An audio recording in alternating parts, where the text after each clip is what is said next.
Baik, penyihir itu sendiri Bapak Ibu sekalian ada beberapa tingkatan. Tingkatan yang pertama yang paling penyihir ini sebenarnya bukan kuat ya, tapi penyihir ini memiliki banyak prajurit dari syaitan, yaitu penyihir yang datang ke satu tempat sunyi, lalu dia minta-minta ke gua, ke kuburan segala, sampai terdengar suara syaitan yang sudah pastikan dia takut.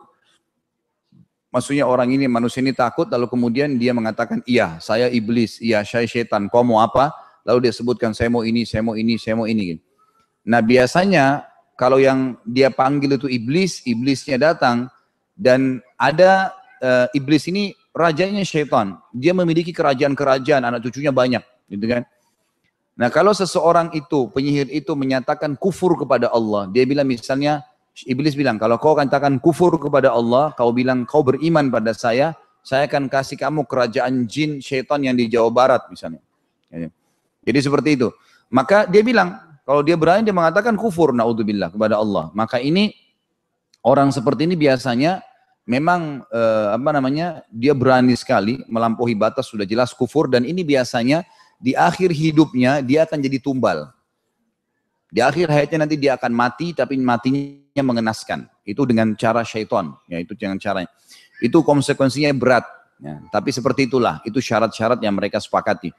Nah ini biasanya syaitannya banyak nih.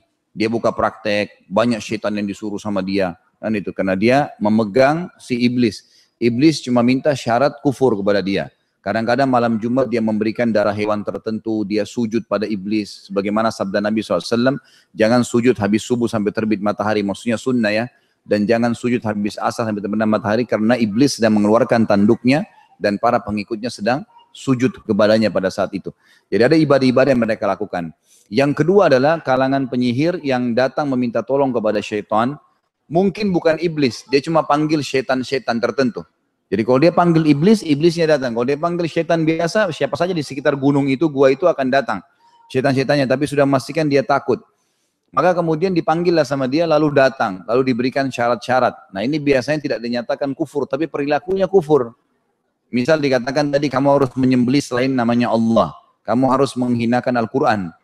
Kemarin kan itu di Kalimantan ada yang meninggal dunia, dikenal sebagai tokoh masyarakat dan mohon maaf julukannya kiai.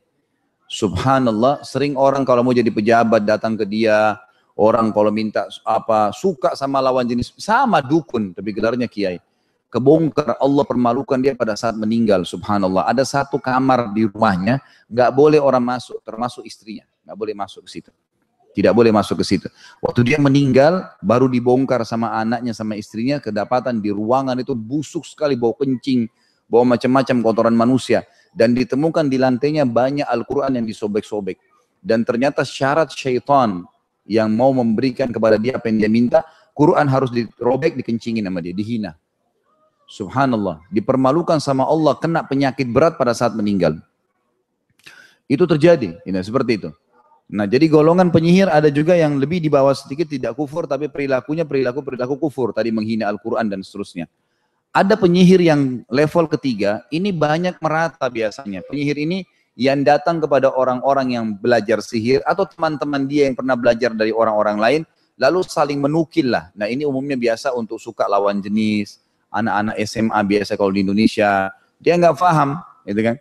Saya pernah temukan ada satu guru SMA, alhamdulillah sekarang sudah taubat ya. Waktu itu subhanallah saya coba pastikan seperti apa ilmu yang kau pakai itu. Dia ceritakan, dia bilang, saya baca firman Allah, Al-Quran. Bunyinya ini ayat ini bukan saya ajarin untuk Bapak Ibu praktekin ya. Ini ayat Al-Quran tentang Nabi Musa alaihissalam, waktu Allah turunkan ayat kepada beliau, bahwasanya Allah memang mencintai dia, gitu kan. Bunyinya itu, wa alqaitu ilaika mahabbatan minni wa litusna ala aini.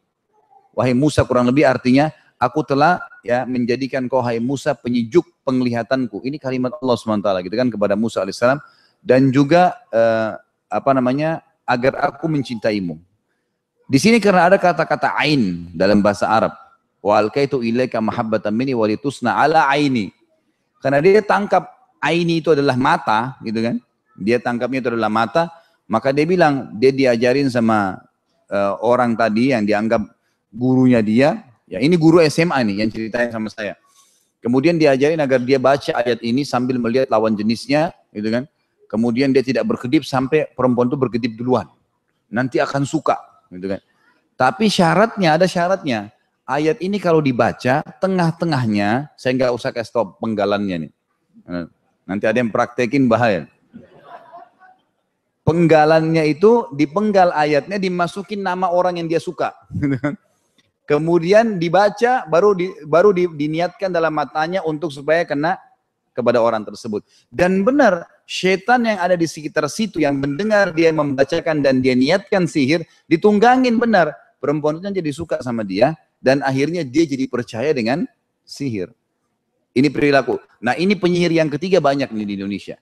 Dia tidak paham, dia cuma nukil-nukil dari temannya, lalu dia ajar-ajarkan. Ya, umumnya itu seperti itu.